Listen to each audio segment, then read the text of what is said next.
Let's cut straight to the point. Your outfits aren't cool enough. One of the top things that my clients say that they want from their style is to feel cool.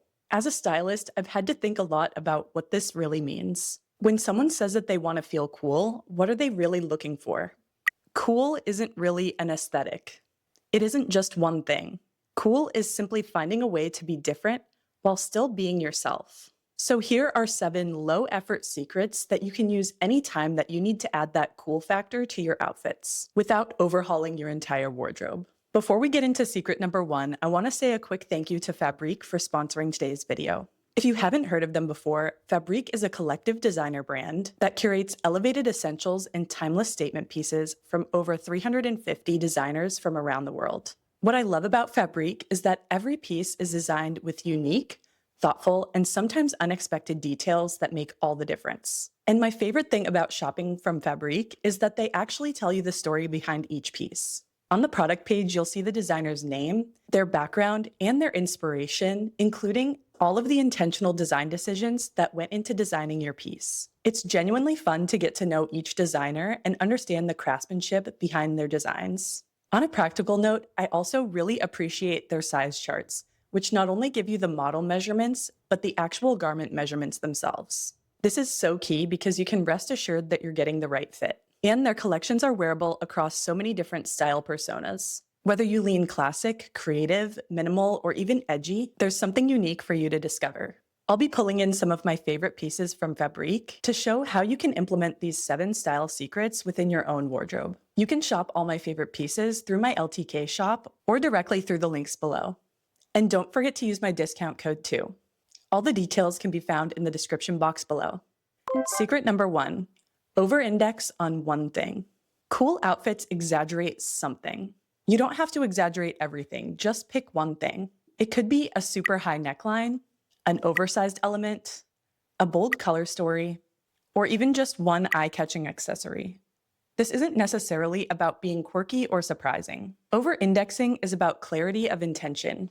You choose a single element and let it take up more visual or conceptual space than it normally does. When you over-index on one idea, your creative intention is clear. And intentionality communicates confidence and competence, which are, of course, cool. Here, I'm over-indexing on proportion by pairing a very long, slightly oversized wool coat from Fabrique with a mini skirt. The coat is the centerpiece, and by contrasting with a less likely item like a mini skirt, we draw even more attention to the coat. Aside from being the perfect length, this coat also features a funnel neck and trench-style lapels, which are trendy yet classic. The slits also create movement, adding to the elegance of this piece.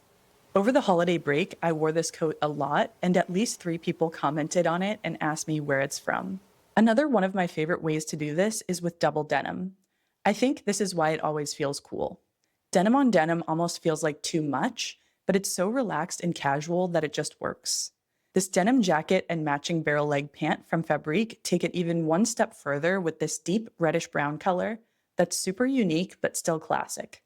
Brown on brown denim instantly feels more striking than blue on blue because it's less expected, and the barrel silhouette with the boxy jacket gives it a modern take on the silhouette. Secret number 2, be unexpected. To be cool, you have to be a little weird. We're all a little bit weird, and deep down, we know it. So when we see someone who isn't afraid to show it, we respect that, and it looks cool. If you always blend in, you'll never feel cool, because being cool requires a point of view. This shift is about making one choice that breaks your usual pattern. Here are some ideas to get you started. Wrong shoe theory a la Alison Bornstein. Cultivate contrast by pairing items that don't go together, like topping off your hiking gear with a brooch, or mixing lace with workwear. Adding a funky color, texture, or pattern, or asking what's missing from my 3 words today and leaning way into that one missing element.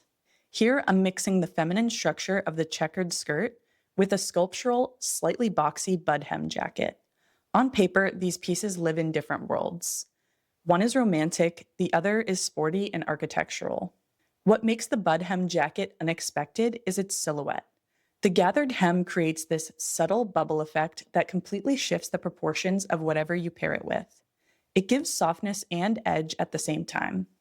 And here, the top and skirt are both unique, which creates some visual interest, but isn't necessarily unexpected.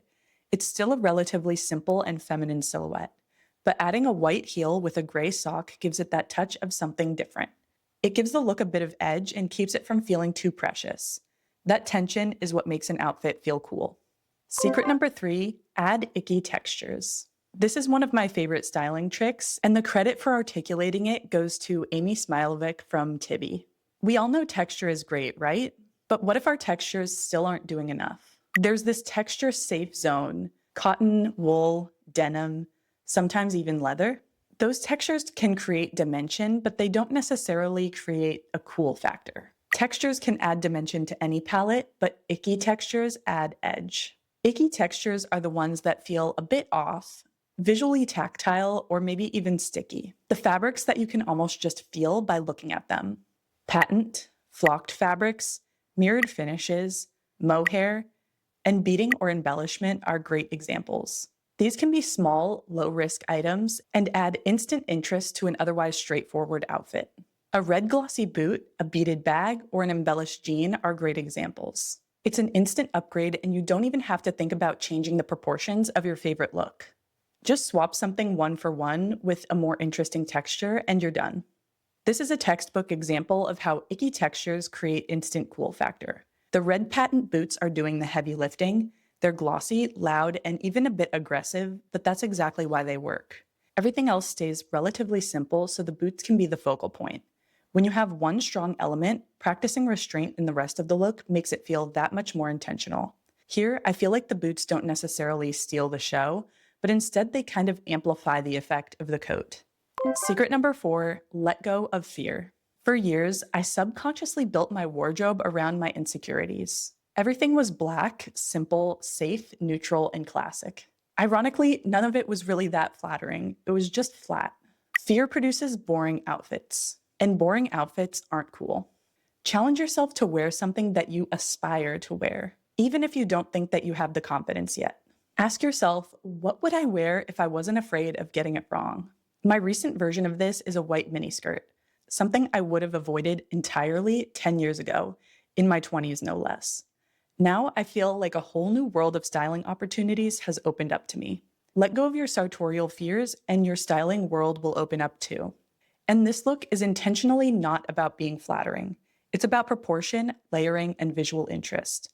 The long sleeves, the shirt peeking out at the cuffs and hem, and the sheer skirt add interest without conforming to any traditional expectations about shape or proportion. You may or may not like this particular look, but the idea is to let yourself experiment. Once you stop chasing flattering and start playing in your closet, you'll be surprised at how many new combinations you'll unlock. And while we're here, I want to touch on kind of a bonus secret, which is make your own fashion rules. Here, I'm styling this taupe coat again with jeans and a t-shirt. It's a simple look, but you might be surprised how many of my own personal styling rules came into play. For example, I've intentionally removed the belt from this coat. Although some may consider it more flattering with the belt, I just don't like belting my coats. So much so that it's become a styling rule of mine. It sounds simple and maybe even obvious, but it makes a huge difference in my style confidence. Secret number 5, change just one thing. If you already have outfits that you like, don't scrap them. You don't need new clothes, you just need to mess it up a little bit. Next time your look isn't hitting the mark, try removing one layer or accessory, adding one layer or accessory, swapping the shoe, which is the fastest way to change a mood, changing a pant for a skirt or vice versa, or tweaking the proportions. For example, a shorter or longer hem, a wider or slimmer fit. Cool style doesn't come from doing more. It comes from doing one thing differently. Focus on the smallest possible lever that makes the biggest possible shift. For example, swapping your basic slim knit top for this Kaya merino wool knit completely elevates a simple look. It has this clean fitted silhouette and split hem design with hand-sewn buttons that instantly add visual interest. Designer Mark Tan intentionally plays with contrast, not with loud colors, but with the interplay of textures and undertones. The knit itself is a cool charcoal gray, but the buttons are slightly warm-toned, creating a tiny bit of unexpected contrast. Secret number 6, own your color story. You don't need to know your color season, although it absolutely helps, but you do need to choose colors with purpose. Here are a couple easy frameworks to get you thinking intentionally about color. First, consider contrast level. High contrast is graphic and bold. Medium contrast is balanced and dimensional. And low contrast is soft or seamless. Then play with one of the 6 color matching methods. Monochrome features variations on the same hue. Tonal is variations on multiple similar hues. Analogous includes 2 or more colors that sit next to each other on the color wheel. For example, salmon pink and sunrise orange. Complementary involves 2 colors that oppose each other on the color wheel. For example, salmon pink and sage green. Neutral and a pop of color, pretty self-explanatory. And triadic, which is 3 colors that are nearly equidistant on the color wheel. This could be salmon pink, teal, and fig. One of the easiest ways to elevate your color story is to move beyond the traditional neutrals and introduce some interesting ones. The Theo Coats Inky Navy and this deep taupe are neutrals with a point of view. They're versatile and easy to mix and match, but they add depth, richness, and complexity to your palette. When your neutrals have dimension, your outfits automatically look more intentional, creative, and cool. This look is also a great example of how mixing neutrals intentionally creates depth. Brown, gray, navy, and burgundy are all technically neutrals, but together they make this look a lot more interesting. And mixing textures takes it to the next level. The rib knit, denim, suede, and patent add depth and dimension even in a relatively simple look. Speaking of color palette, the cardigan buttons also echo the warmth of the bag and the jeans, which keeps the whole look feeling cohesive. And secret number 7 is a big one. Master the focal point. You can use this concept in any way you like, but I tend to think in terms of focal points, pull through, and Amy Smilovic's framework, 1 ton or none.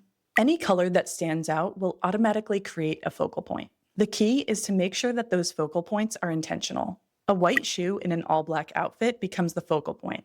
So would a contrasting belt, a wild hair accessory, or a brightly colored bag. Pull through happens when you repeat a color multiple times in one outfit, usually spread from top to bottom. Think of a red lip, a red bag, and a red shoe. The repetition ties the look together and keeps the eye moving across the entire look. It doesn't have to be too literal either. A brown hat, a burgundy bag, and a red shoe can create that pull-through effect as well, just in a more subtle manner. And then there's 1 ton or none. If your outfit has 1 clear focal point, it's a 1. If it has 3 or more focal points, it's a ton. If there's no distinct focal point, it's a none.